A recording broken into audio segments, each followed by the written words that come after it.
So Anna's joined us up here for the holiday season. What are you doing this year, Anna? What are you? Where are you at? Tell everybody where you're at. What's going on? I am at college in Texas. I am a sophomore right now, so I'll finish my sophomore year in the spring. I'm majoring in English, and there's a lot of different routes I can take with that. I've thought about being a professor. I've thought about going into publishing. So I haven't decided on one definitive option yet. Awesome. And you do or do not want to come back to the boat? That's the question. Be honest. I would not mind coming back to the boat for like 2 weeks, 2 or 3 weeks. 2 or 3 weeks. That's called a guest. Yeah, I'd be a guest. It'd be a little vacation. And that'd be fine. Anna has made friends. She has a life besides us. I do. I know. It's very disheartening. It's great on one end and it sucks on the other. Yeah. It's good for her and bad for us. And it's good for us, but it's bad for us. It's bittersweet. It is. It's a bittersweet thing. I wouldn't want her to be doing anything she doesn't want to do, but I do love her. I like her on the boat. It's not that I want her to give up her life. I just like, I like our family. It's like a puzzle. And you get down to that last piece and you can't find it and it doesn't complete the puzzle. When Anna's here, when all our children are here, even Tate, Ben, and Ophi, it's a complete puzzle. Yep. It's beautiful, it works, and then after 3 days, the family starts to stink. Guests are like fish. That is steam, folks, from the hot tub. That is not smoke. Hey, so everybody says you're lighting a fire under your deck. Oh, yeah. And so I want to address that. That stick's about a meter away, and I check it, and I don't ever get a very big fire in there, and it stays cold. It doesn't ever get hot enough, and the heat goes right up through there, but most of the time the wind's blowing through here, so it just blows the heat away. Obviously, you wouldn't do this in the summertime, but in the wintertime, those boards are frozen stiff, and it would take a lot to... and we keep a small fire. So for everybody who thinks I'm stupid, I probably am. I'm just an accident waiting to happen here. But I keep a bucket of water right there. If something went wrong, but it's frozen. So the bucket of water is frozen. It's like -5 out here right now. It's really cold. Here, Kate, sit right here, baby. The wind is blowing that way, though. Have a seat. Yeah. Okay, cool. Thanks, guys. Hey, we'll see you after on the water. We're not frozen. Popsicles. Yeah. Okay, so we decided to go out at night on the snowmobiles. This was Keith's great idea, and we do it all the time. We don't do it all the time. We've done it once. Me and Jack have done it many times. Okay, it could be fun. It could be dangerous. And look who's going with. She's going. That's Anna. I know you can tell. And then there's Cooter Brown back there. Y'all stay close to us.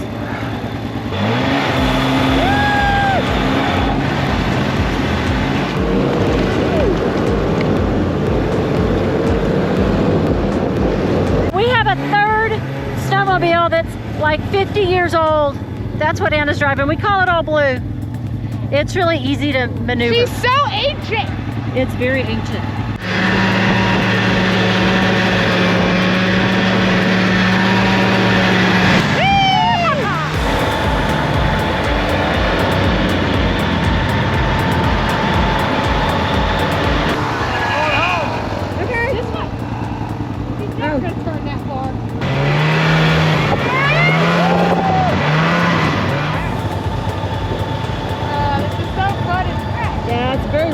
Down through here, I know that. Yeah.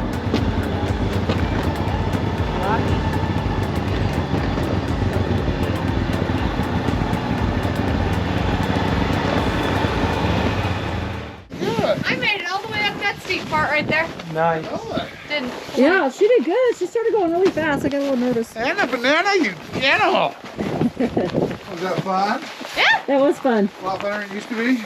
I mean, yeah, I didn't mind it. I had a good time. When you were a kid. Did your hands get cold at all? No, I made it. My nose is cold, but you made it too. All right. Excellent. Home sweet home.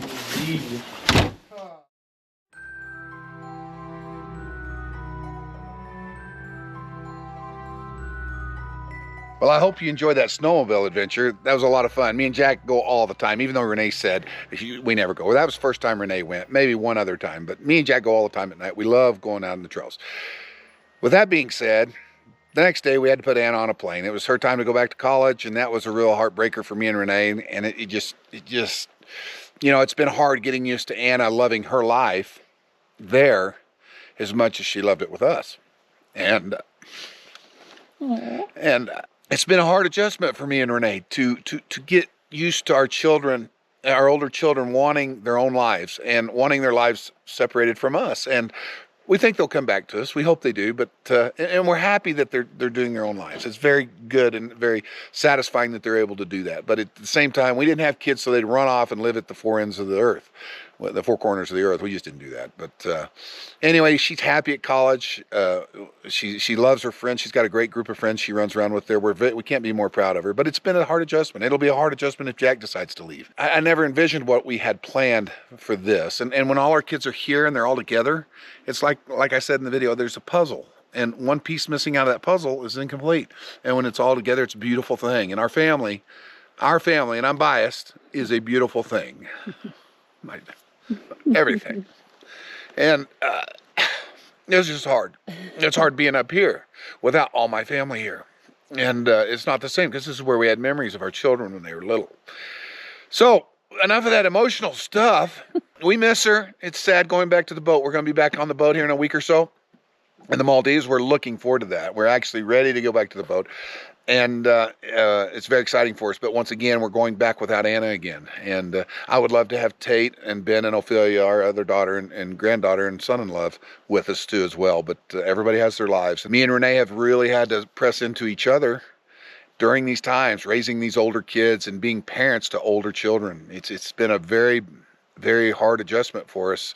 Not hard, but we've had to really study and understand what's going on with older kids.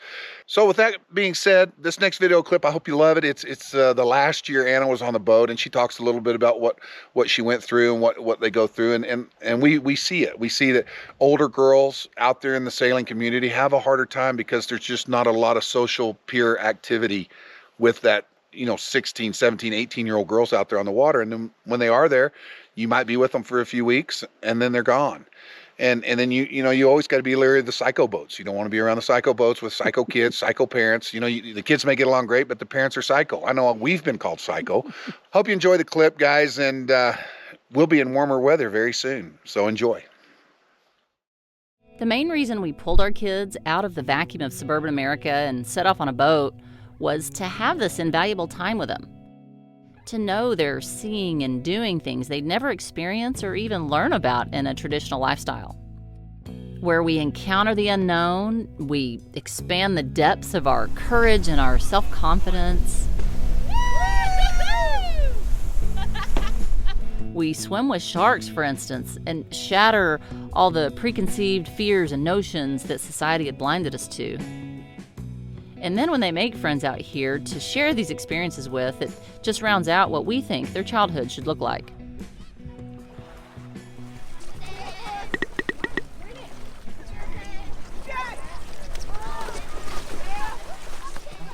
Being a kid on a boat is way easier than being a teenager on a boat or a young adult on a boat.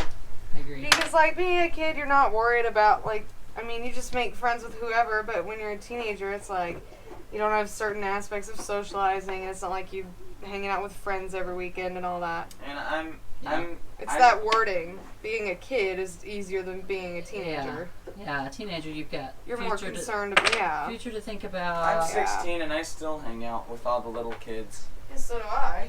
Yeah. Yeah, you really take what you can get. Take what you can get.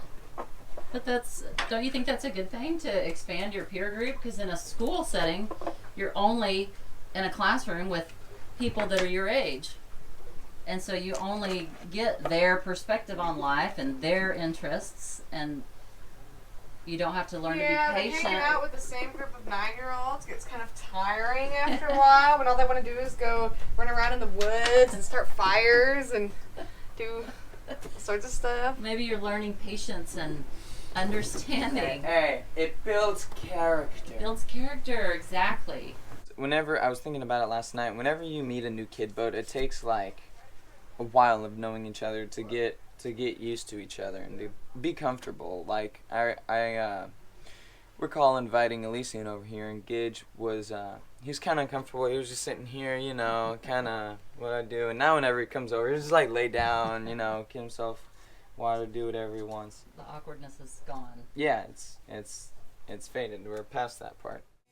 When you come across or even choose to sail with other kid boats, especially when they speak your language, it makes the journey so much more fun and allows the kids to make diverse friends and step out of their comfort zone to learn about and to hang out with other sailing kids. Our kids still stay in touch with some of the friends they met 2 years ago, so you never know. God bless.